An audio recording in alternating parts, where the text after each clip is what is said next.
You're on, Jeremy. Hey Frank, how are you? Doing well, man. So I want to thank everybody for joining us today. We're doing our first Google Hangout here with Frank from Viral Marketing, and my name is Jeremy Bowers over here at Coldwell Banker Preferred. And we're going to be doing this once a month on the second Tuesday of each month. We're going to be sharing ideas, sharing things that other people won't share.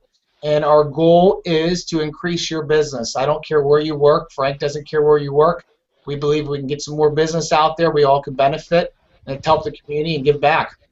So I just want to quick introduce Frank. I met Frank years ago at a Mike Cherry retreat, and he's been a big help to me with some of my efforts here on online marketing.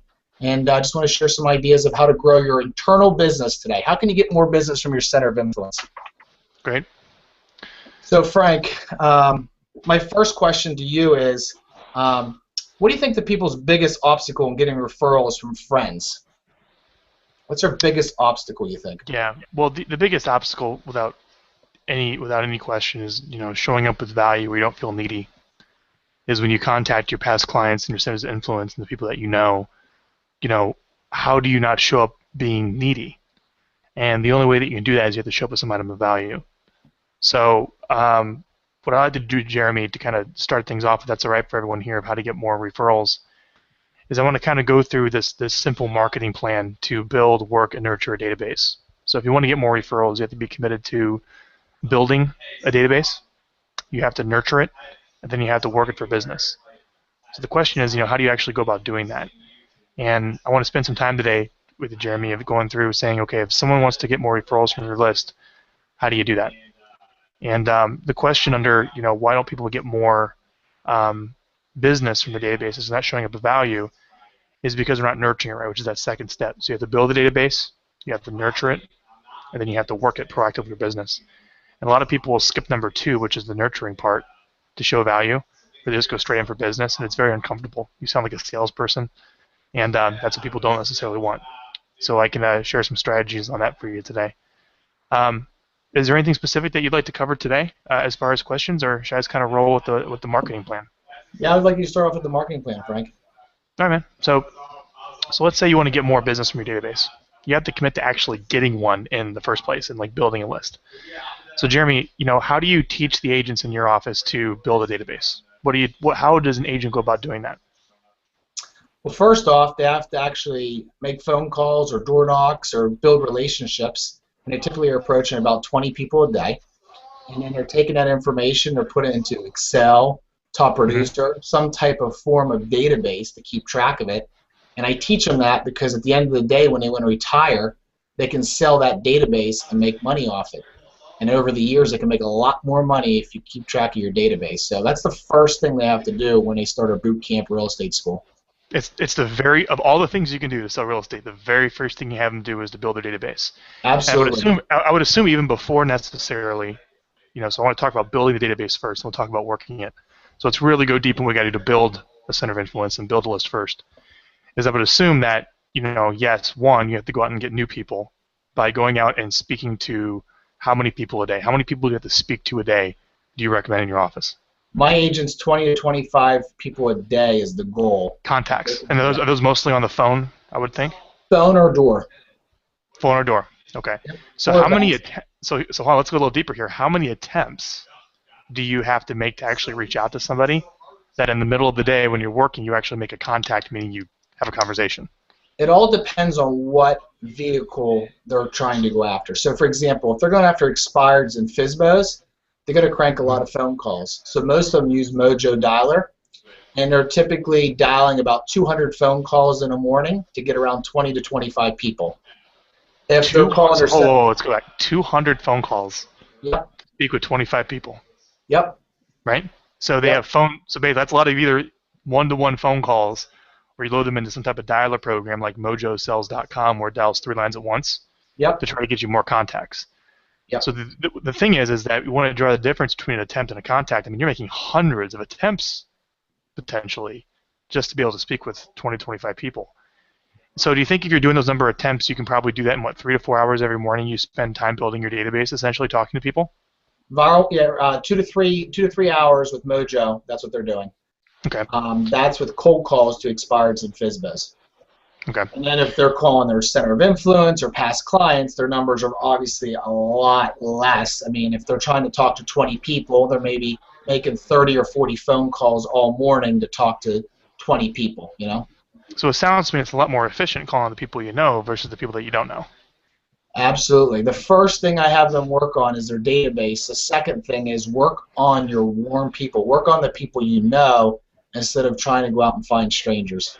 Hmm. So let's talk about someone brand new coming into any sales job, or in this case, real estate. You got to start with some list.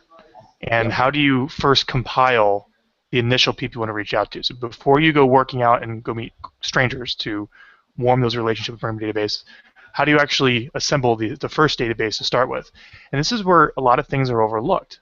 This is an overlooked opportunity because most people, when they start in business or real estate, will buy buyer leads, buy seller leads, do direct mail, write checks if you can afford it, borrow money to do it, right? Anything that Yep. kind of gets me out of having to prospect. But the reality is the number one asset that you can look for business is all the people you currently have a relationship with. So how do you actually do that? Like if I were to ask you, Jeremy, right now, well, you're probably giving me a high answer. But how many people do you know, Jeremy? Do you have a number? Do you know a number off the top of your head? How many people you know?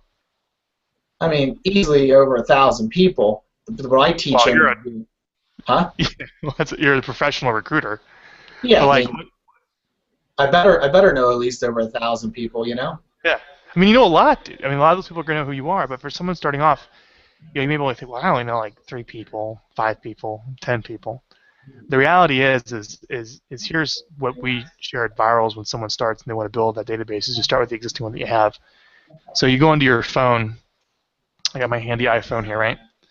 And it's so great because you can go to contacts and you can sit here and you go through all the contacts in your phone and you can just export all of these to a CSV file. That's a good place to start to find someone that you may know on that list, right? The other thing is that if you're using Gmail or Outlook, you can go into Gmail or Outlook and export those contacts into a spreadsheet. You can also go to your LinkedIn. Let's say over the years you got some random connections on LinkedIn. You can go on your LinkedIn and export all of those connections as well. You can actually export your LinkedIn connections. Also, too, if you're a Facebook user, there's actually a way that not everyone knows that you can actually sync up your Yahoo account. So go get a free Yahoo account to your Facebook, and you Yep. can extract all the email addresses, all the names of all of your Facebook friends into a CSV file. It's a little workaround. So the question is, someone comes in, you can say, look, give me your LinkedIn, give me your Facebook, give me your Gmail, give me your Outlook. Let's bring them all into one centralized database, one big spreadsheet, and then let's find out who are you going to call to ask to stay in touch with, and who are you not. So who are the people you've actually met, let's say, and who are the people you haven't? And that's where I sit back with a large bottle of wine, and I go through that list, and I put an X, and I just put an X next to all the people that I'll call, won't call, won't call, won't call, right? The whole, I mean, there could be thousands of people in a spreadsheet. And if I recognize the name, I put an X next to it, and if I don't, I don't. And then I sort it, and I remove all the people I'm not going to call. Then finally, I have this master list, which probably took me a day or two. It was tedious, but I got it, of everyone on this list I would arguably call, and they would know who I am, and I would consider them a quote-unquote met. That if they were to receive communication from me, they would recognize who I am. Does that make sense? Yep, fair statement. We did it today live, Frank. We were hitting the phones with my agents. We had 12 warm leads from just Mm-hmm. hitting people you haven't talked to in years and introducing yourself again, and 12 really good warm leads of people looking to buy or sell. So, and it was Oh, going that's through our great. phones. Yep. So let's say that you're just going to reach out to and you're going to make calls to the people that are in your existing database looking for referrals. Let's forget about like the marketing and the videos and all that for a second. Mhm. Let's just say you have that spreadsheet of here's all these people who I'm going to call. Now, you can't go in with the attitude that you want that these are buyers and sellers. If they happen to actually want to buy or sell a home, it's like an oh my gosh, that's a bonus when you go to your Mets, your family, your friends. What you're doing is the attitude needs to be is you're going to them saying, hey, I want to keep you updated on what's going in the market. I'm still in the real estate business. I'm not a secret agent, as they say. I'm still in the real estate business. All right. And I was wondering if you happen to know of anybody who may be looking to buy or sell a home, because I know people who are looking to buy or sell a home. It's my job to match them up. Is there anyone that you know? And that's it. So you see how you go to that database and you look for them as like a referral source to who they know versus trying to work them individually for business. And if you call up in your real estate and you say in real estate, they may bring up the fact they're looking to buy or sell. And it's like, oh my goodness, that's a bonus. So you're kind of going in directly. What do you teach your agents, Jeremy, when they call their database? What do you tell them to say? Well, we have a script. We use scripts, and we call them captains or mayors. Reach out to your people that you can think of that can help you.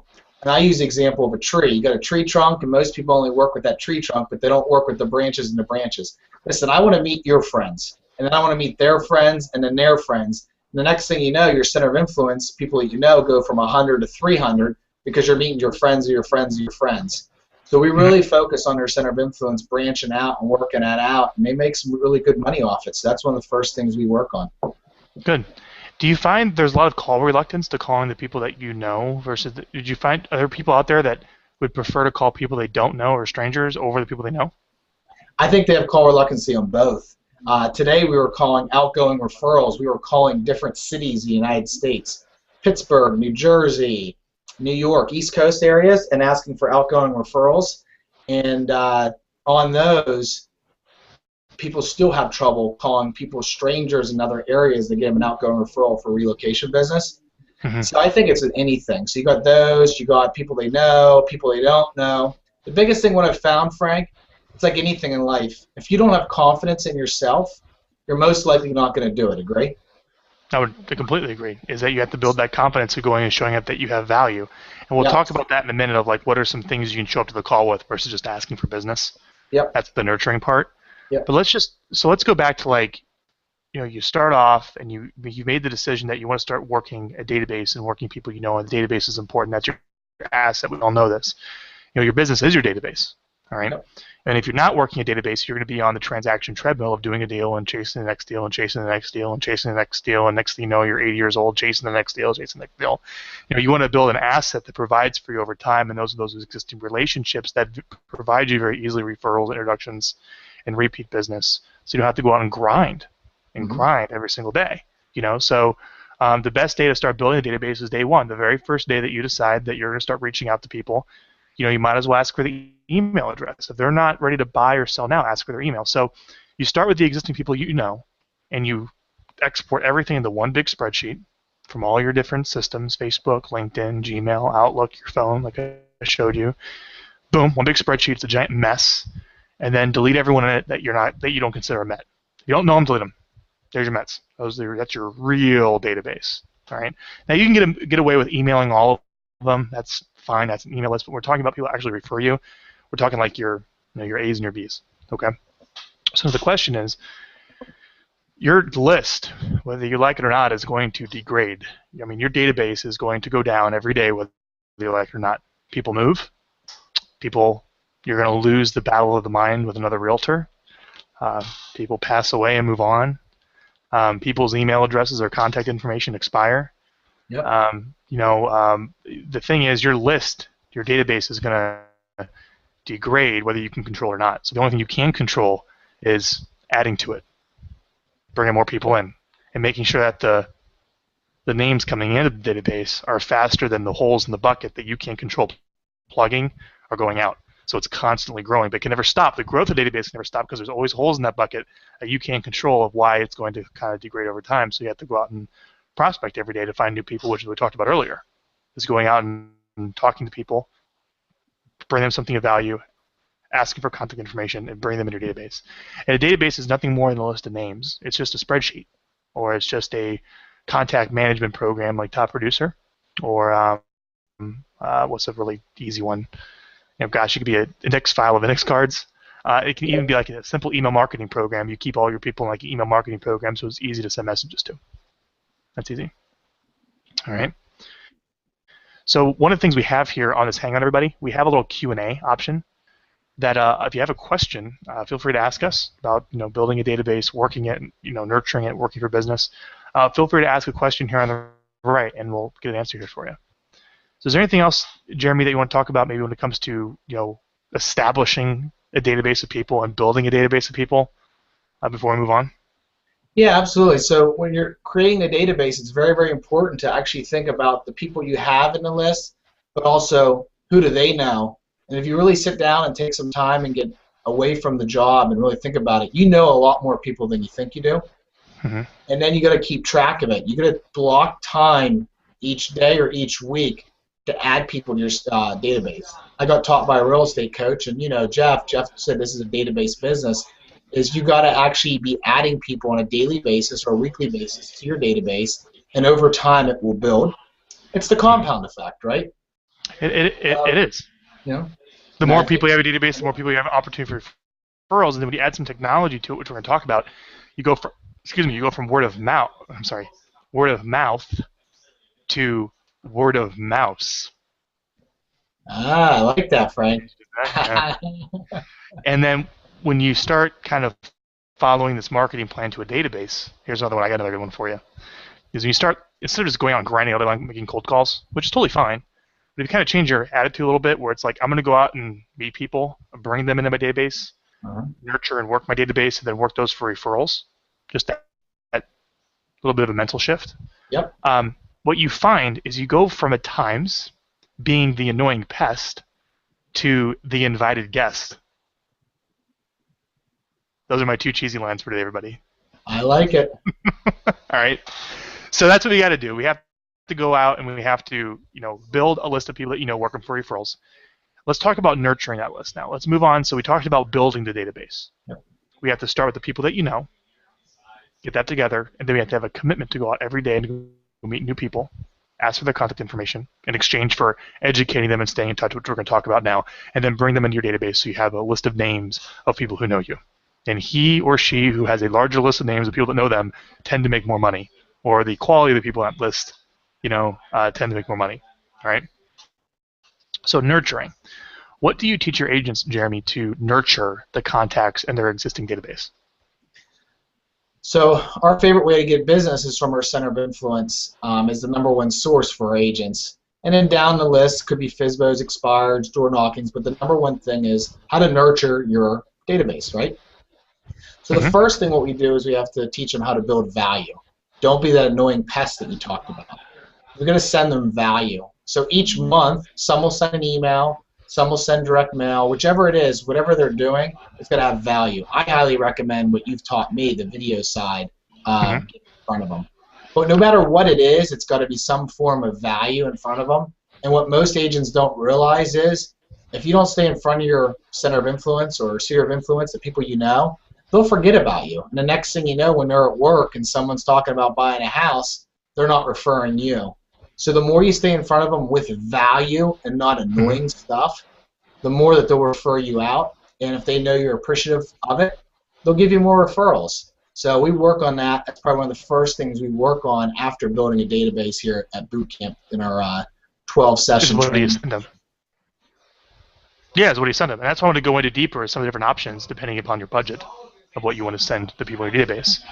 Usually, so here at Viral Marketing at our company, we help you do this stuff. But it's funny, what motivates someone to pick up the phone and say, I'm ready to buy a nurture program or do nurturing.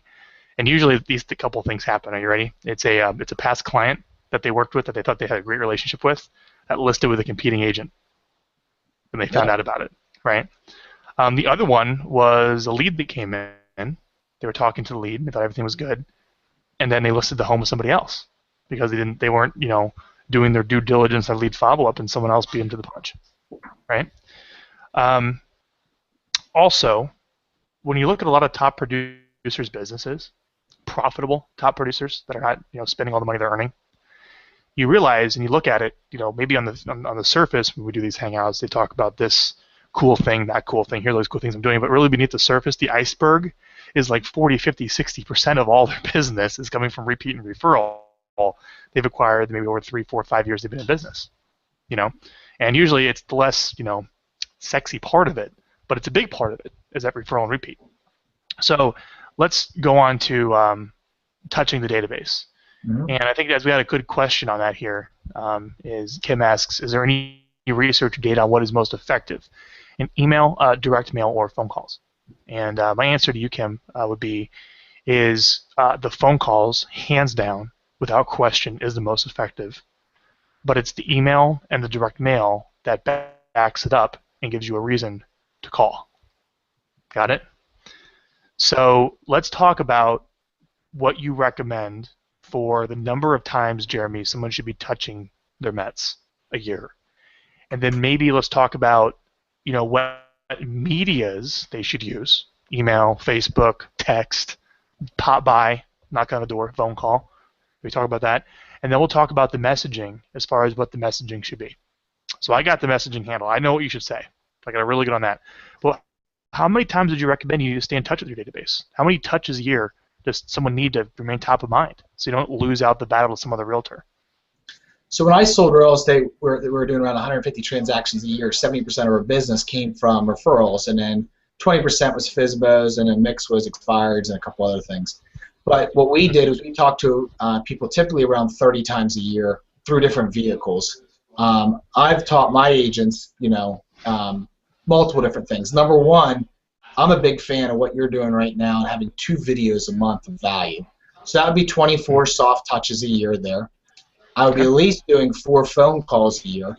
If they're a top referring person, a referring buyer or seller of your clients, I'd be calling them more than 4 times a year. Let's just say 4 times 24, it's 28. Then I'd be sending them a little bit of mail, maybe 4 times a year. And then I would be sending them a holiday card, but I would not be sending them a holiday card during your normal holidays.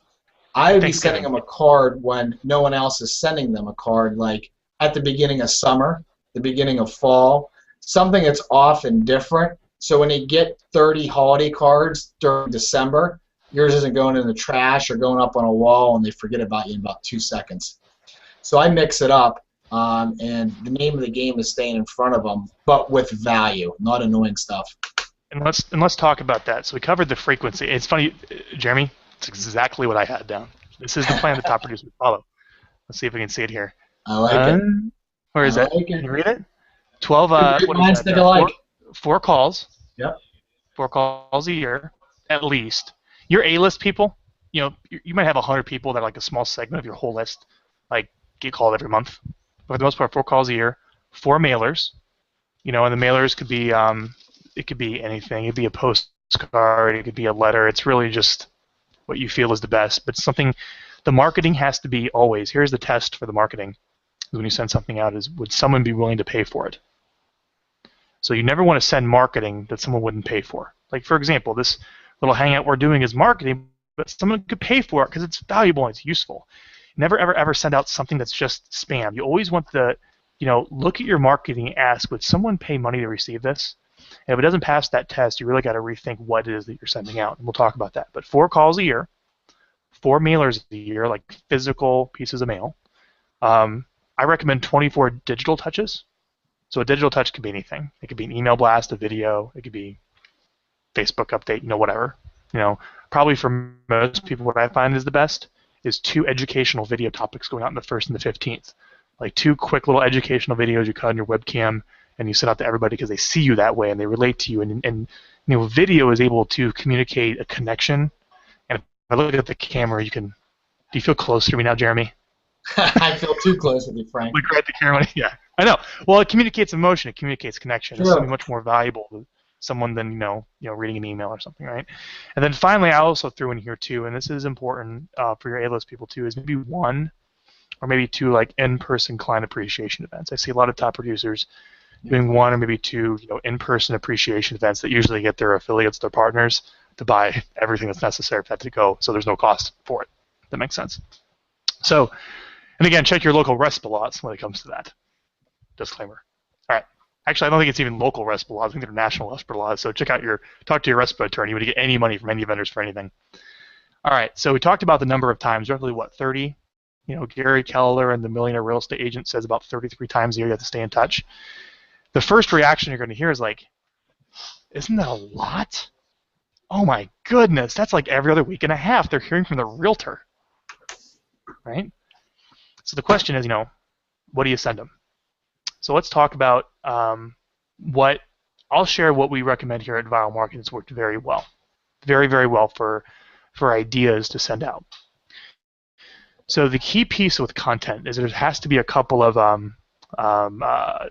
there's a couple keys to make it powerful. One is it has to be timely. Like, don't you hate it when you're getting content that you know has just been written for the whole year up front, and you know you're on some stupid drip campaign? And don't you want to know, like, this was created just now and it's fresh, and like I'm receiving this and it's timely, and like you know this is live, this is happening right now. Now people like the fact this is live. There's more value to this is live than maybe saying it being recorded, right? Because it's timely. There's value there. The next thing is there has to be a reason for people to receive it. Like, why are you sending this to me? Why are you sending this information right now? What's the reason? And it usually needs to be a good story behind the reason. Then finally, you have to have something educational. So instead of just, hey, here's my new listing, or here's this or that, it's the concept of education-based marketing, of educating your customers, educating your database what's going on in the market, tips on buying and selling, you know, that positions you as the trust authority and the expert, using the strategy of being the preeminent advisor. So this is what I have found works so well for content. And when I say it, it's going to go, oh, that makes sense, but it's going to sound so simple that it's not as cool. And the answer is question and answer always works best. Always. The subject line should be the question, the headline of the email should be the question, and then in the email or in the video you give the answer. And here's why, Jeremy, is that, and like I said, you need to start off with something timely. So you're getting questions all the time, you know, for the case of, you know, the great benefits of joining your brokerage. I'm sure you get questions from agents all the time in the office of what they could be doing in this situation, that situation, and to improve their business and to be more successful. You know, if you just listen to those questions that you're so naturally answering already, just write down those questions. And since those are questions that people are really asking, you know that's real demand for content, that's a great video topic or a great topic to send out to your database, all right? But the other thing is there has to be a reason for sending someone something. And that's where the story of how the question came to be. So let's take a buyer or seller. Let's say you watch this, you're a real estate agent. So I was out with a buyer the other day, and they asked me, what can I do to make sure that I get this home? Because I know we're in a multiple offer situation. And as you know, in the market right now, I don't know if it is or isn't, but let's just say it is. In the market right now, it's very hot. There's a lot of buyers competing on a very finite number of homes. So if you're a seller, you're probably going to get a very good price. But if you're a buyer, you're competing for the home. So I want to share with you in this video today or in this email, you know, what I shared with this buyer in case you or you know someone may be looking to buy or own a home someday. And here's the answer that I gave them. Digging that? Yep, I like it. And that's scalable. That's scalable. You can keep using that all the time for questions. So for example, in the case of our business, so hey, it's Frank Klesitz with Viral Marketing. We were, you know, I was talking to a client the other day and they had this question, and I wanted to answer that question for you here today in this video. And then here's the answer. Here's what you want to know. So you see how it's timely? You see how there's a story behind the question, and to see how you can give it? Because here's the thing, like, so Jeremy, what would be easier? Jeremy, I want you to come up with 3 topics that you're going to share in a video to go out to your database. Or I want you to answer 3 questions that you commonly answer in your office to go out into a video. Which sounds easier to do? The second one, that's how I started my video marketing online, was when I took over the job, I got the same question asked over and over again. So I just started doing a video on every one of those topics, and it's helped me, and it's helped the other agents leverage and learn quicker because they gain something from it quickly. And it's definitely worked big time. I agree with you 100%. Cool. So when it comes to nurturing your database, let's go through some of those things. So let's talk about the phone calls. Well, actually, hold on. Remember how I said that the marketing backs up the phone calls? It gives you a reason to call. So let's just say for your 24 touches. And again, you can do whatever you want. But in the case of what we do here at Viral that we're very good at, that we find being very effective, is you set 1 appointment a month with yourself to record 2 short educational answers in the webcam just like this. Hi, it's Frank Klesitz, your local realtor in Philly. And I got a question the other day from a buyer, and they asked me blank. And here's the question. And I just want to take a minute here to give you the exact answer that I gave them, because it may help you, or you may know someone who may be looking to buy or sell a home. And it's just good to know because it has to do with the value of your home, which you always want to make sure those are going up, at least if you own one. So here's my answer today. That's how you start the video off. And after you do it a while, it rolls off your tongue like that. Yeah. All right. Let's say you're sending 2 videos out every single month, and that's just you round up all the emails that you have, schedule 1 appointment a month, cut 2 videos, and then you email them out. So that makes a lot of sense. Put up on Facebook, put up on LinkedIn, email it out. That's great. Okay. Let's talk about now the phone calls. What do you say on the phone call? What's the script that you teach the agents in the office, Jeremy, that when you're calling your database, what do you say when you're just calling to check in? Whether or not you're following up on marketing or not. The first thing I noticed with the videos is you actually know who opened the video if you're using the right type of program. Correct. So when we were sending out mass emails before, we had a low percentage of people actually opening them up or looking at them. With the videos, I can see who's opening it up, and my click-through rate went crazy on the videos compared to the emails, because a person can click on a video, and the next best thing to meeting a person is a phone call or a video, because they get to see your face. You brought that point up earlier in the day, right? Earlier in the call. Well, they feel the human emotion. Yep. That's next. Mm-hmm. So that right away really opens up the phone call if you're using a video compared to an email. So the second part of it. Well, hang on. So what you talked about there is a little bit different. I want to frame this here. So you talked about just your whole database randomly throughout the year. So you get 4 phone calls and 24 videos. All right. Yep. Just 4 times a year, call them just in any random. Just make sure they call 4 times. Yep. Don't care how you do it. Just call them. What you shared, which is a key part of the plan we have here, is when you send that email out, you can track who took time out of the day to watch the video or click a link in the email. Now, certainly, instead, you probably would want to prioritize your phone call follow-up with those individuals, because they've kind of expressed that they may be interested in something about real estate by clicking on some link in one of your emails, go back to your website, taking time out of their day, right? Yep. And you can actually prioritize your phone call follow-up with them. And the script that we would recommend for that is, hi, this is Frank. I'm your local realtor. I see you subscribe. Catch that? I see you subscribe to some of the educational videos that we send out from time to time on what's happening here in the market.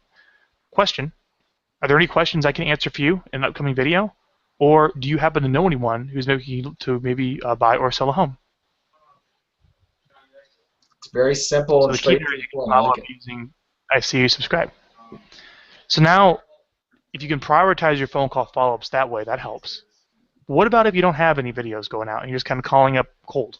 Like, I'm just going to call a friend of mine from 4 years ago that I've never talked to.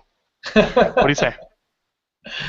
So if you call a friend from 4 years ago you've never talked to, you have to bring humor into it when you make the phone call of some sort, because it's going to be very awkward.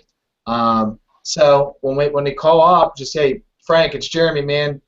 It's been 4 years, man. I apologize I haven't stayed in touch, but just wanted to give you a ring and see what's new. And secondly, see if you need any help on any real estate needs. You know, I work over here at Coldwell Banker, and if you don't know, that's what I do over here. This is what we're doing right now in the marketplace, and just was curious if you were looking to buy or sell a house, or if anybody you knew was looking to buy or sell a house, and if you had any questions on the marketplace, man. Just really want to do a better job of staying in touch, and I apologize I haven't done that good a job of staying in touch. Something in that the apology angle, that's good. Yep. Yeah, I just want to do a better job of staying in touch. I'm in real estate now. I'm selling houses. I really believe I can do a pretty good, darn good job at it of getting people a good price, whether they're buying or selling. So I just wanted to call you up and say, man, I really feel bad for not staying in touch like I should have, but I want to. Would that be all right? And the thing is, it's much more about the confidence and the mindset of you really are valuable in people's lives. And then you start kind of get really involved with some personal growth stuff there, but you know, it's more about how you come across with what you say than maybe necessarily what you say at times. So we have the phone calls, we have the marketing. Any other tips you can share about how to better nurture a list and what to do? Yes. So you were just talking about calling people you haven't talked to in a while. Mm-hmm. Mike Ferry taught us before is don't take yourself so seriously. You know, bring some humor into it, and don't be afraid. I sat by a guy today when we were hitting the phones this morning, and he called people out of his phone. He had no idea who they were, and the phone call was, "Hey, it's Jeremy over here at Coldwell Banker, man. I got you on the phone. I'm trying to work on my database, updating it, stay in touch better with people, and I just want to know, how do we know each other?" And the guy just started laughing. He goes, "I have no idea. Where'd you work at? Where I worked at?" Next thing you know, the guy goes, "You know what? I'm looking. I'm not looking. but one of my friends is looking. Why don't you give him a ring? They both found out they worked at Apple 3 years together ago, but they didn't remember each other. It's hilarious. So just don't take yourself serious. Just put yourself out there. It's okay. It's okay. We had a client that exported their whole cell phone. So imagine all those contacts over all those years, and put them into Mojo with a script just like that. Yep. Isn't that incredible? I mean, that takes some serious guts. Yeah. I have a girl that set an appointment on an outgoing referral. She met a guy at a retreat in Las Vegas before when she was in the medical field, and she had the guts to call him. I give him credit, and she got an outgoing referral out of it. Most people would just delete the phone number because they don't know him. But I told her if he says no, you made $40 because we keep track of our no's. If a person's really focused on their recruiting or prospecting, they're keeping track of their no's and their yeses, and a no's worth $40. So you might as well make the phone call. Okay, we're good, man. Sorry, there's someone walking in here. That's all right. No problem. So yeah, man. So yeah. So what is So let's move on from. We talked about building the list and starting with the list that you have, and you have to go out and prospect every day to go meet new people, and you want to show up to those phone calls with value, usually offering something of value, saying, hey, you know, I'm Frank, I'm the local realtor here, and I got a report, let's say, on what's going on with the market, or I just want to stay in touch with you, let you know what the heck's going on with the value of your home, so you're informed, because a lot of the stuff you hear in the national media isn't correct. I'm really good at this. I'm really good at selling houses. What's your email address? I want to stay in touch. Get their email address. Yep. So you got to work and script and work on that role play. Then we talked about the nurturing, the 1 appointment a month to record 2 short question and answer videos, or just writing it out if you're more of a strong writer, and emailing them out to your database or posting them on Facebook. In addition to that, calling 4 times a year, whether it's by following up with the people who are calling or who are clicking the links in your emails, or just randomly 4 times a year, maybe 4 mailers, and maybe 1 or 2 personal events that you hold in the area. But like I said before, you can probably get your vendors to help pay for that. Let's talk now about, I think we already kind of talked a little bit more about this, but the prioritizing of the follow-up. I want to go a little deeper on this, because this is such an overlooked gold mine for people. Is, let's say that you're maybe an agent that's doing 30, 50, 60, a good number of deals, which means you probably have some type of online buyer lead generation going on, getting emails from online. Maybe if you're lucky, you have someone that's, you've hired and you trained a good prospect, maybe help you with the phone calls. The point is that you're in the situation where you're having a lot of inquiries. I wouldn't even call them leads, but you have a lot of people kick the tires of giving you emails. A lot of contact information, right? And when you talk to a lot of people, only a very small percentage of those people are looking to buy, and you focus, or sell, or you focus on that small percentage. But then you have all the rest. And as you know, you're a good agent, and you understand the value of a database, so you got their contact information, you brought them your database. But at some point, guess what happens?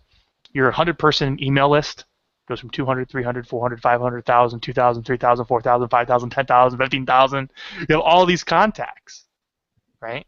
And that there's somewhere in there's a lot of gold of people that inquired maybe a year, 2, 3 years ago that may be interested in actually buying whatever it is that you sell. How do you go about and you find and identify those people without having literally to call 15,000 people and to go through the whole list, right? And that's where the concept of contact or lead scoring comes from.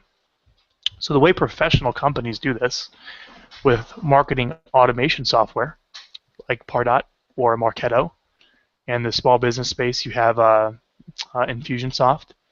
I believe you also have HubSpot. These are companies that specialize in marketing automation software. And here's what happens. So these companies have all these contacts coming in. What they're doing is they're sending you emails. Email here, and they're scoring you with like stars, literally. Like if you click this, it's 1 point. If you click this, it's 2 points. Based upon what you click and the frequency of your clicking and your interaction of going back to the website, it's all tracked online. Like you click in emails and the frequency of your clicks, and you going back to the website, they're taking that huge bin of all those contacts, and the quality and the people who are engaged right now are raising to the top. And that's who the inside sales team or the salespeople are prioritizing their phone call follow-up, is the people that are engaging with the stuff the most. So one of the benefits of publishing educational information to your database. It's not just to stay in touch, not just to position yourself as the expert, and let people know that you're there. It's also good for lead identification. It's also good to nurture leads versus just past clients and stars of influence is where I'm heading with that. And if you're generating a lot of leads or inquiries online with emails, these types of things will help you prioritize who to follow up, because you could track, at least inexpensively, who's clicking that one link in an email that goes out through, say, a email service provider like iContact or Constant Contact or Vertical Response. People are really crazy with it. You can go spend a couple $100 on those marketing automation packages, but you got to be pretty savvy to pull something like that off. Frank, we teach our people that when they talk to the person for the first time, they only have a 2 to 3% chance of getting something out of them. 2 to 3%. So the rest of this game, 97 to 98%, is all about follow-up. And it's very important what you do with that follow-up. Most people lose that person after that first call. They get the call, they get the lead, they write it on a piece of paper, they write it on a sticky note, and the next thing you know, they're busy and it never goes anywhere, it never goes into a database.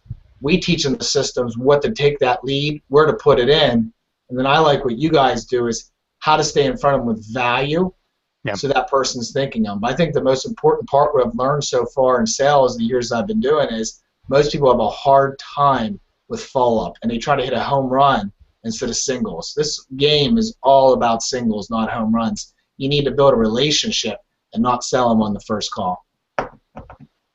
Completely agree. Now you can take that a step further, and this is where let's talk about getting referrals, right? So you can build your own database, go out and get your own people, bring them into your database, nurture that database. Let's me nurture my database, Jeremy. Then That's scary. you want to prioritize your phone call follow-up. This is me calling the database, with the people that are most engaged. But that still requires you to go out there and grind every day to go build your list. There may be an easier way, and there is. And this is where a lot of agents that are very kind of more relationship savvy get some good hookups. For example, instead of reaching out to individual consumers, why don't you reach out to businesses that can refer you? What I mean by that is there's probably some home builders that you can get in with by working your relationship savvy skills. And the buyer leads that don't want to buy with a home builder could certainly go to you. Or if someone wants to buy one of those home builders' homes, they probably may have a current house they got to sell, and you get that referral. That's a great way to build a database when you have a referral partner just sending you new leads, that could be from a builder. Do you know anyone in your office that has relationships with builders, or anyone has been successful with that, Jeremy? Absolutely. We call them mayors, and then we also partner with companies. We have a program that we actually partner up with organizations, and they actually refer us as a preferred vendor for all their employees across the country, since we have over 700 offices. So that's a great referral sources for my agents, and I teach them leverage. At the end of the day, Frank, everybody's biggest challenge is you just run out of time. So within that time, you got to leverage everything. So if you can increase your mayors and increase those partners, the more business you can get, and that's what we do. Good. We've had, one of the things is we've had some clients like almost hold a mastermind group with they would get together once a month, like 4, 5, 6 of their partners, mortgage, home inspector, title company, and they would just share ideas, and they would hand out referrals to each other. But instead of you having to go out and relying from referral sources from your existing people that you know or past clients, you could think about getting referrals from a set number of person that constantly have people rotating through them, where they can throw you out people who may want to work. You can usually go, I know back in Omaha, Nebraska, where I'm from, they have human resource associations of human resource managers. So I know back in the Midwest, it's called HRAM. It's the Human Resource Association of the Midlands. And you can call them up, and they will sell you a list of all of the human resources people at all of the companies in that area. Boom, right? So now you have to have a way to reach out to them, and that's for another discussion. But there is a way to reach out to human resource managers and develop a relationship in some way where then when they got to bring in some executive or they got to bring in someone for the company and they want to help with their relocation package, that you're the realtor of choice to make that happen. I had a friend, or not a friend, but an acquaintance at least back in Omaha, that their wife was the HR person for one of the major hospitals. So when they brought in big doctors to come work at the hospital, the husband would always get the business. Talk about a referral source, huh? Absolutely, man. We focus on the HR directors and the C-ranking officials. Recently, I had an agent who didn't get business from a C-ranking official from a hospital, Frank, and it wasn't her fault. They found a short-term rental that was a better fit, and the person said to her, I feel bad we didn't use you, but we found this short-term rental. And you know what she said back to her as a good agent? The lady says, how can I ever help you? She said, you know how you can help me? You can get me into the XYZ hospital, and I like to be the referring source of real estate for the whole hospital. So now she actually gets the referrals from the hospital. All the new doctors are moving in the area, nurses, whoever. They refer everybody out to her. Talk about a big win, man. That's great, man. So that's really it. I want to open up for questions of if there's anything that you want to know of what you could do to better build a database, work it for business, nurture it, and then prospect it. Basically, make offers to it or prospect it to be able to get sales. So, what questions? Maybe I think you had a couple of other questions prepared, Jeremy. Is there any other questions that you had maybe on your sheet or something that you wanted to ask me? Yeah, Frank. So they have a database. We talked about the database. Then they have to follow up with them, right? Mm-hmm. The trouble I find with people having is the follow-up part. I find in life if you don't have someone else doing it, something important like that, it just falls by the wayside. Yeah. And you really need to hire, if it's you, another company, I agree. someone to actually do it. It's like going to the gym without a trainer, right? Why do people typically get better shape with a trainer than going to the gym by themselves, right? So what tips can you give them to why not to try this on their own and go with a company, if it's you or a different company, so they can actually start doing it and doesn't get put on the D or C list? Well, it's really two questions. Is one, do you want to hire the marketing support to make this happen? And two is, do you want to hire someone that specializes in your lead follow-up to convert those leads to appointments for you? So the first question you got to ask is, okay, do you want to run your business as a business, or do you just want to run it as just you and maybe an assistant? And you're cool with that. And the thing is, that's going to be to each person's own. But whenever you find yourself doing something you hate doing, it's usually the first sign is like, I have to hire somebody to do this. So it is possible to outsource all of the marketing or lead generation, but the challenge is that requires a lot more skill, and you're going to take a big cut on your fees if someone hands you the leads, right? Because the business of real estate isn't necessarily selling the home; it's convincing somebody and finding someone who wants to sell a home. That's where the work is, So, anyways, where I'm going with that is from the marketing standpoint is you have to decide if you want to do it yourself or you want to hire somebody. And for us, we can do a pretty good, incredible job for $525 a month. We have hundreds of clients around the country where we Skype in and we interview you to record 2 short educational videos, and we do the editing and we email them out, we post them online, and we give you the names of all the people who watch those videos. But even probably more important than that is if you do that and you don't have someone making the phone calls to follow up, it's probably going to fail. So let's talk about hiring somebody that's going to make the right calls for you. And this is somebody that you could ideally hire between maybe $12 to maybe $15 an hour that does nothing but making probably 60 to maybe 80 lead follow-up calls a day. Now, prospecting is different than lead follow-up. Prospecting, making hundreds of calls to find someone who's interested. Lead follow-up is much more meticulous. You have attempt 1, attempt 2, attempt 3, conversation, call back again, conversation, you got to review notes. You're working legitimate contacts. So your dials won't be anywhere near as high on lead follow-up calls than they would be on like cold prospecting, but it's much more meticulous follow-up. So here at Viral Marketing, we have an individual in our office is that when you acquire on our website or you call up or you're a referral, we have a database of a few thousand people that have inquired about our services over the years that say call me back in 6 months, a year, 2 years, whatever it may be. We got people clicking on links in our emails. We got people coming in from new lead sources. I don't have time to manage that. Someone has to call those people. So we have a full-time dedicated person that does nothing for an hourly rate to call people saying what it started off was before we were more of a larger firm was, hi, this is Scott. Frank asked me to call you and would like to talk to you about what we could do to help you grow your business. Would you like to schedule time? That's really it.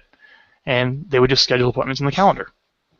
And then what you would do is, this is really talking business conceptually here, is that, you get your marketing going, so you have someone, calling and converting those leads to appointments, and eventually you have so many appointments, you look at your calendar like, I can't go in all these presentations today. Then you hire someone like this, Scott right there, that does all the presentations for you. So then you could focus on doing other things in your business. So that's kind of more business conceptual of, what's the difference between, I think I heard a Seth Godin presentation, what's the difference between Larry Ellison, that started at Oracle, what's the difference between Larry Ellison and who's the big popular writer? Give me a big popular writer. Who's an author that's really popular, Jeremy? That's one of the books I read recently. I like Darren Hardy, just say. Whatever. Okay, Darren Hardy. So, Darren Hardy, let's say, is just an author. So he's the technician of what he does, and he's just an author. So his job is to be a really, really good author. Larry Ellison's job is to hire people to do everything in the business. So his one thing is recruiting and hiring and developing others to do something, whereas, let's say Darren Hardy or a writer just wants to become a good writer on their own. That's a mindset shift. Is that, are you going to be the trainer and developer of others to do the work and systematize it, or do you just want to get really good at the work yourself? I think when you start thinking about hiring and developing people, you have to make that decision of which way you're going to go. So I know you're the hire and developer of others, as am I. Yeah, absolutely. I think the two biggest challenges people have in this business is lead generation and follow-up. And I think what you guys have been doing and other companies have been doing for follow-up fixes that issue. And people are leaving too much money on the street with warm people that they know or their friends know because they don't stay in touch enough with value. Would you agree with that? I would completely agree. And viral marketing is a great way. This isn't a sales pitch for Viral, but that's obviously my firm. Is that creating educational videos to stay in touch with your database is one of the best things you can do to stay in touch and add value. So I think that's pretty good, man. I think we got a lot of good things covered here in the Hangout today. If there's any questions, feel free to ask them. And Kim, I know you asked a long time here ago. I just saw this. Is there any research or data on what's most effective, email, direct mail, or phone calls? And what we answered earlier was a combination of all of them, where that backs up the phone calls, as the phone calls being the most important. But as far as research or data, I think it would just be empirical evidence of, you're not going to find very many people getting much business from their database unless they're calling. And they have a much better contact rate and better response when they call if they're being backed up by some type of educational marketing going out. Frank, I got a question for you. Someone just asked me. So with the follow-up systems, when you're coaching the couple hundred people you do across the country, when's the best time to actually send out these videos or emails to people during the day? We don't have any data on that. Okay. We don't know. I'm just telling you, we don't have any data on it. No one really knows. It depends upon your audience. Okay. So I'll tell you this. So we obviously have a lot of real estate agents in our list. Yep. Generally, someone who's not very busy and not selling lots of real estate is going to open it during the day because they have time or they're even checking their email. If it's a top producer that maybe has taken their phone and given it to an assistant when they walk in the door for time management, has turned off their email, right, and has done nothing but, let's just say, prospect all day or go on presentations, the only time they have to ever watch anything educational is going to be like at 1 in the morning when the wife and kids and the family's in bed and it's late at night. So I'm not so much worried about the best time to send it, because the reality is how many emails do you get where it's like, ooh, I'll open it. Ooh, this is interesting. I'll flag it. I'll just let it get pushed down with the rest, and I'll come back to it later. So there's a big difference between, when to send it. I don't think it makes very much of a difference. The question is, when do people read it? And if it's long, if it's a lot of information, you're going to find a lot of people reading them on the weekends and nights. That's good. All right, thanks. So I'm glad we did this today, Frank. I appreciate your time today with it. And we're going to do this on the second Tuesday of each month. I'll have a different guest each time when we talk about different subjects. And if you want some subjects covered, just shoot me an email at jbowers@cbpref.com or call me at 215-370-9107. And a lot of this information, we're going to post this video on my blog at thejeremybowers.com. It'll be on Facebook. So we'll get you this information back out to you guys if you want to rewatch it. And if you need help in the meantime, give me a call. I don't care where you work. Frank and I are here to help you. We're giving back. We were very fortunate to learn from the best in the country, and we'd like to help you grow your business where you're currently at. So we appreciate your time. Great. All right, Jeremy. Thank you very much.